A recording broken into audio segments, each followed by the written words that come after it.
Hello Urdu के मुअज़्ज़िज़ नाज़रीन, अस्सलाम वालेकुम। आज हम आपको एक ऐसे शख्स की दिलचस्प और अजीब व गरीब दास्तान सुनाएंगे जो खुशकिस्मती से मुसलसल 18 रोज़ जंगल में भटकने के बाद ज़िंदा बच निकला। तो चलिए बिना वक्त ज़ाया किए इस दिलचस्प और अजीब व गरीब कहानी की तरफ बढ़ते हैं, हमारे साथ रहिएगा।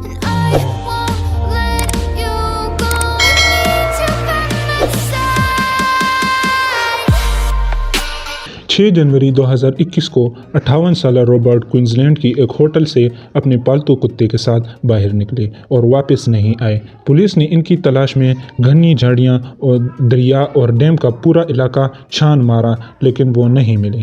ताहम 18 रोज़ बाद एक दूसरे शख्स ने इन्हें इस वक्त ढूंढ निकाला जब वो दरियाई डैम के किनारे पर बैठे थे। वो रात के वक्त होटल वापस लौट रहे थे कि ट्रैफिक से बचने के लिए उन्होंने जंगल में कार मोड़ दी ताकि कुछ फासला तय करके दोबारा रोड तक पहुंचा जा सके, लेकिन ये फैसला गलत साबित हुआ और इनकी गाड़ी सड़क से दूर जाती रही जहां वो राह भटक चुके थे। 3 रोज तक वो अपनी कार में कुत्ते के साथ ही रुके रहे और इसके बाद पानी खत्म हो गया। पानी खत्म होने के बाद वो कार से बाहर निकले और बड़ी मुश्किल से डैम के किनारे तक पहुंचे।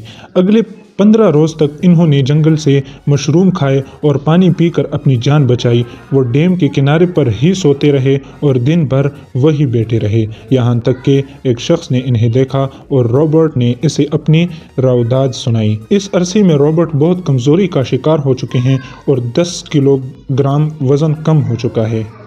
इसके फ़ौरन बाद रॉबर्ट को तिबी इमदाद दी गई और इनके कुत्ते की तलाश शुरू कर दी गई। यहीं पर हमारी आज की वीडियो इख्तिताम को पहुंचती है। तो इसी तरह दिलचस्प और मालूमाती वीडियो देखने के लिए हमारे चैनल को सब्सक्राइब करके बेल आइकन को दबा लें। तो चलिए दोस्तों, मिलते हैं एक नई वीडियो के साथ। तब तक के लिए खुदा हाफिज़।